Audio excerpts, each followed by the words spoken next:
सर्वांचं स्वागत। आज आपण शेगावच्या श्री सिद्धपीठ महालक्ष्मी मंदिराला भेट देणार आहोत। हे मंदिर शेगाव आणि अकोला रोडवर आहे, तसे शेगावपासून 4 ते 5 किलोमीटर अंतरावर आहे। सध्या हे मंदिर शेगावचे आकर्षण ठरले आहे। आपण इथे काय पाहणार आहोत तर कोल्हापूर स्वरूपातील श्री महालक्ष्मीचे दर्शन घेणार आहोत, 12 ज्योतिर्लिंग आणि त्याचप्रमाणे मतिमंद मुलांचं विद्यालय आणि त्यांची आर्ट गॅलरी। तर चला आपण मंदिराला भेट देऊया।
आईंचं मंदिर आहे। 2 वर्ष अगोदर प्राण प्रतिष्ठा झाली, म्हणजे 22 जानेवारी 2023ला, म्हणजे 2 वर्ष व्हायची अजून। आणि ही जी मूर्ती तुम्ही मंदिरामध्ये बघितली, त्या आईंची मूर्ती इथंच निघाली। म्हणजे तुम्ही म्हणाल इथं निघाली म्हणजे कसं, तर मागे मतिमंद मुलांची शाळा आहे, त्या शाळेचं ग्राउंडचं काम चालू होतं, तर त्या खोदकामामध्ये मूर्ती निघाली। तर मग ते म्हणून महालक्ष्मी आईंचं मंदिर बांधलं। इतकं मोठं मंदिर का बांधलं तर ते जे मुलं आहे, त्या मुलं आहे म्हणजे समाजाशी कनेक्ट व्हायला पाहिजे। म्हणजे शेगावपासून 5 किलोमीटर अंतरावर हे मंदिर, म्हणजे आता मंदिर झालं म्हणून तरी गर्दी झाली, पण त्या अगोदर काही इथं पब्लिक वगैरे काहीच नसायचं, म्हणून मुलांना असं जेलमध्ये असल्यासारखं वाटायचं। म्हणून संस्थेचे अध्यक्ष ज्यांची शाळा होती त्यांनी असं ठरवलं की आपण मंदिर मोठं बांधावं, जेणेकरून लोक येतील आणि दर्शन घेतील। मंदिराचा काहीच प्लॅन नव्हता, पण महालक्ष्मी आईंची मूर्ती इथं आढळून आली म्हणून मंदिर बांधलं। ही जी मूर्ती आहे स्वयंभू मूर्ती, आणि खाली जर तुम्ही गेले तर आपल्या 12 ज्योतिर्लिंगांचं दर्शन तुम्हाला होऊन जाईल। म्हणजे भारतातील 12 जे प्रमुख ज्योतिर्लिंग आहेत ते पण आहे, आणि अजून इतर ज्योतिर्लिंग जे लघु ज्योतिर्लिंग आहेत ते सर्व ज्योतिर्लिंगांचं दर्शन तुम्हाला होऊन जाईल। त्यामागे मतिमंद मुलांनी तयार केलेली आर्ट गॅलरी आणि मागे गार्डन। या मंदिरामुळे संत गजानन मतिमंद मुलांना रोजगार मिळणार आहे। या विद्यालयात 3 ते 18 आणि त्यावरील मुलांना प्रवेश दिला जातो। त्यांना रोजगारासाठी प्रशिक्षण दिलं जातं। त्यांना रंगकाम करणे, कलाकुसरीची कामं करणे ही शिकवली जातात। हे समाजकार्य सध्या हे मंदिर करत आहे। मतिमंद मुलांनी बनवलेला कलाकृती महाराष्ट्रातल्या 25 जिल्ह्यातले 100 विद्यार्थी या शाळेमध्ये शिकतात। त्यांचं खाणं पिणं राहणं सगळं फ्री आहे, 1 रुपया पण घेत नाही आपण।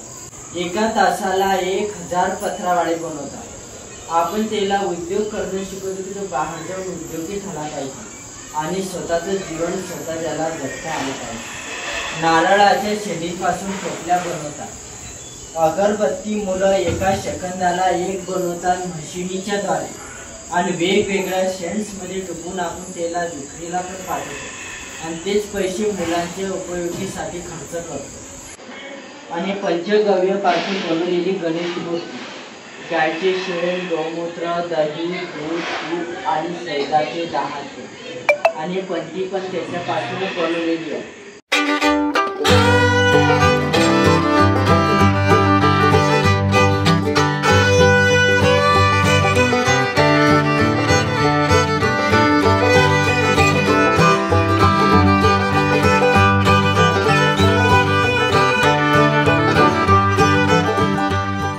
पूर्वी या मतिमंद मुलांच्या विद्यालयाकडे कोणी सुद्धा फिरकत नव्हतं, त्यामुळे त्यांना खूप एकटेपणा जाणवायचा।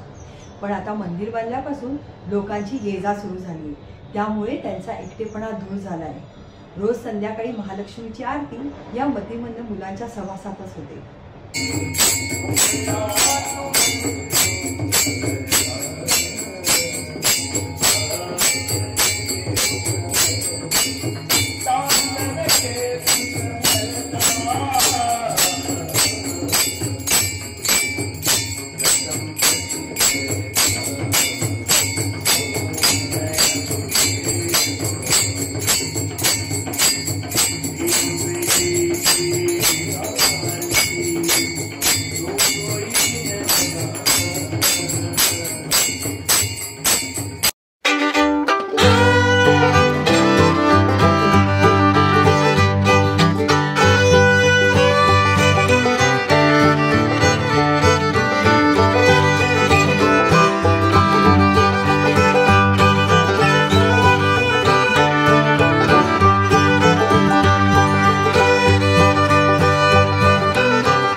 शेगावला जाणार असाल ना तर नक्की सिद्धपीठ महालक्ष्मीच्या मंदिरात भेट द्या।